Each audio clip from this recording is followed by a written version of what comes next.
সুপ্রিয় দর্শক মন্ডলী, আজ 1 আগস্ট 2025 শুক্রবার 17 শ্রাবণ। জানাচ্ছি পত্রিকাগুলোর প্রধান প্রধান শিরোনাম। সর্বপ্রথম ইত্তেফাক মেইন হেডিং করেছে বাড্ডায় রিয়াদের আরো একটি বাসার সন্ধান, সেখানেও মিলল 3 লাখ টাকা। এরপর প্রথম আলোর মেইন হেডিং 15% কমিয়ে বাংলাদেশের উপর যুক্তরাষ্ট্রের শুল্ক 20%। এরপর ভোরের কাগজের মেইন হেডিং জাতীয় ঐক্যমত্য কমিশনের সিদ্ধান্ত, সংসদের উচ্চকক্ষ হবে 100 আসনের, সদস্য নির্বাচিত হবে পিআর পদ্ধতিতে। নেক্সট জনকণ্ঠের মেইন হেডিং আগামীকাল বড় সিদ্ধান্ত, কার পণ্যে লাগবে 50% শুল্ক। এরপর ইনক্লাবের মেইন হেডিং ঐক্যমত্য কমিশনের বৈঠকে উত্তেজনা। নেক্সট আমাদের সময়ের মেইন হেডিং ট্রাম্পের শুল্কের ছায়ায় বিপন্ন বাংলাদেশের পোশাক খাত ও নারী শ্রমিকরা, দ্য ইকোনমিস্ট। এরপর কালের কণ্ঠের মেইন হেডিং বাংলাদেশের পণ্যে যুক্তরাষ্ট্রের শুল্ক কমে 20%।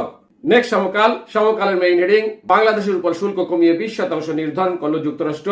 এরপরে জাইদিনের মেইন হেডিং পাবনায় ব্যাংক ভাঙচুর ও ম্যানেজারকে পেটালো যুবদল নেতা। নেক্সট মানবজমিনের মেইন হেডিং রাজনীতি উত্তাপ, কি হতে যাচ্ছে। এরপর বিবিসি নিউজের মেইন হেডিং ফ্রান্স ও যুক্তরাজ্যের পথ ধরল কানাডা, শর্ত মানলে ফিলিস্তিন রাষ্ট্রকে স্বীকৃতি দেওয়ার ঘোষণা।